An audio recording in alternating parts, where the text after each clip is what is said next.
एक ऐसा तूफान जिसके आने की चेतावनी पहले ही दी जा चुकी थी, अब वो आ चुका है। जी हाँ दोस्तों, हाल ही में सूर्य पर हुए महाविस्फोट की वजह से अरबपति अमेरिकी कारोबारी एलन मस्क की कंपनी स्पेसएक्स को बहुत बड़ा झटका लगा है। वैज्ञानिकों ने पहले ही इस तूफान के धरती से टकराने की चेतावनी जारी कर रखी थी, जिसकी चपेट में आए हैं 40 स्टारलिंक सैटेलाइट, जो दुनिया को सस्ती इंटरनेट सेवा देने के लिए लगातार लॉन्च की जा रही हैं। सूरज पर यह महाविस्फोट पिछले महीने ही हुआ था और उससे 23,83,200 किलोमीटर प्रति घंटा की रफ्तार से कोरोनल मास इंजेक्शन का संकेत दिया जा चुका था। स्पेसएक्स कंपनी ने जिस दिन 49 सैटेलाइट लॉन्च किए, उसके अगले ही दिन उनमें से 40 इसकी वजह से तबाह हो गए। आखिर क्या है ये पूरा मामला, अब मैं आपको बताने जा रही हूँ, लिहाजा वीडियो को पूरा देखिएगा। एलन मस्क को लगा बड़ा झटका, तबाह हो गए 40 स्टारलिंक सैटेलाइट। स्टारलिंक सैटेलाइट के साथ क्या हुआ? दोस्तों, पृथ्वी की निचली कक्षा में स्थापित होने के अगले ही दिन एलन मस्क की कंपनी स्पेसएक्स की 40 स्टारलिंक सैटेलाइट सूर्य से उठे भूचुंबकीय तूफान की चपेट में आकर नष्ट हो गए हैं। कंपनी ने पिछले हफ्ते ही 49 स्टारलिंक सैटेलाइट लॉन्च किए थे। कंपनी ने कहा ये सैटेलाइट 3 फरवरी को फॉल्कन 9 रॉकेट से छोड़े गए थे, लेकिन उसके अगले ही दिन पृथ्वी भूचुंबकीय तूफान की चपेट में आ गई। दरअसल सूरज की सतह पर पिछले 30 जनवरी को एक महाविस्फोट हुआ था और उससे निकली धधकती ऊर्जा के धरती से टकराने को लेकर वैज्ञानिकों ने पहले ही अलर्ट जारी कर दिया था। सूर्य के पृथ्वी से भी बड़ी सतह पर यह स्थिति करीब 4 घंटे तक रही थी और उससे निकली ऊर्जा अंतरिक्ष में रिलीज होकर दूसरे ग्रहों की ओर बढ़ी थी, जिसमें पृथ्वी भी शामिल है। दोस्तों, सूरज पर हुए इस महाविस्फोट को लेकर अमेरिका स्थित स्पेस वेदर प्रिडिक्शन सेंटर, जो कि नेशनल ओशिएशन एंड एटमॉस्फेरिक एडमिनिस्ट्रेशन के अधीन है, उसने पृथ्वी के चुंबकीय क्षेत्र में Z2 यानी कि मध्यम के भूचुंबकीय तूफान उठने की चेतावनी दे रखी थी।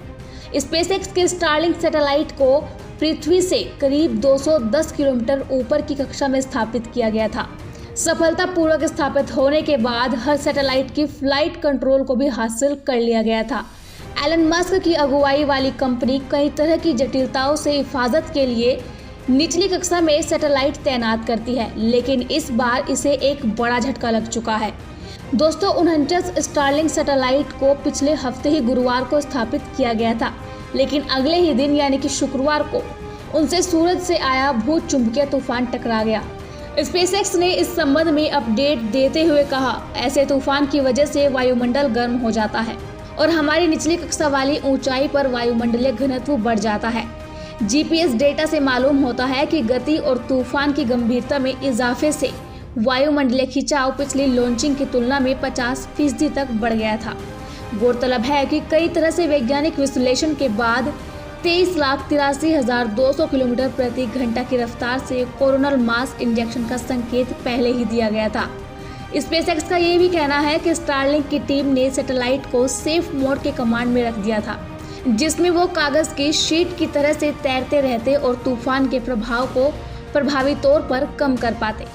दोस्तों, कंपनी के बयान में ये भी कहा गया कि प्रारंभिक विश्लेषण से पता चलता है कि कम ऊंचाई पर बढ़े हुए दबाव की वजह से घसीटे जाने से उपग्रहों को सुरक्षित मोड छोड़ने से रोक दिया गया। जबकि सवाल ये भी उठ रहा है कि क्या इससे अंतरिक्ष में कबाड़ बढ़ने का खतरा बढ़ गया है।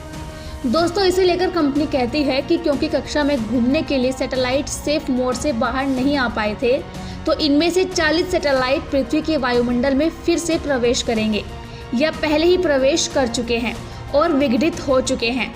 स्पेसएक्स के मुताबिक परिक्रमा नहीं करने वाले सैटेलाइट के दूसरे सैटेलाइट से भिड़ने का जोखिम शून्य रहता है और वायुमंडल में फिर से प्रवेश पर उसे खत्म होने के लिए किए गए डिजाइन का मतलब ये है कि कोई भी कक्षीय मलबा नहीं बना है और ना ही सैटेलाइट का कोई भाग जमीन से टकराया है।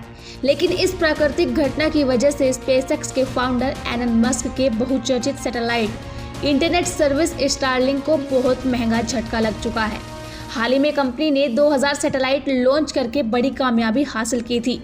कंपनी की योजना 12,000 ऐसे स्टारलिंक सैटेलाइट लॉन्च करने की थी, ताकि वो पूरी दुनिया के विभिन्न हिस्सों में सस्ते से सस्ता इंटरनेट सेवा उपलब्ध करवाया जा सके।